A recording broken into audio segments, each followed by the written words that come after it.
മലയാളി താരത്തിന്റെ മികച്ച ബാറ്റിംഗ് പ്രകടനത്തിലൂടെ പാകിസ്ഥാനെതിരെ തകർപ്പൻ വിജയം നേടി ഇന്ത്യൻ കൗമാരപ്പട.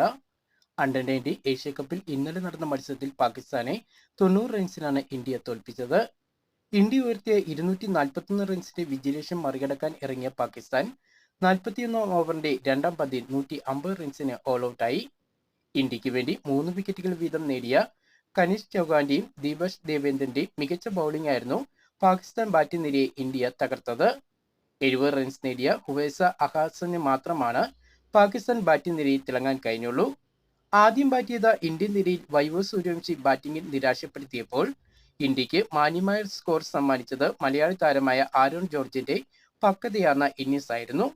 88 പന്തിൽ ഒരു സിക്സും 12 ഫോറും അടക്കം 85 റൺസ് നേടിയ ആരോണാണ് ഇന്ത്യൻ ബാറ്റിംഗിന്റെ ടോപ്പ് സ്കോറർ. 46 റൺസ് നേടിയ കനിഷ്ക് ചൗഹാനും 38 റൺസ് നേടിയ ക്യാപ്റ്റൻ ആയുഷ് മാത്രയും നിർണായക സംഭാവന നൽകി. ബാറ്റിംഗിലും ബൗളിംഗിലും ഇന്ത്യക്ക് വേണ്ടി ഒരുപോലെ തിളങ്ങിയ കനിഷ്ക് ചൗഹാനാണ് കളിയിലെ താരമായി മാറിയത്.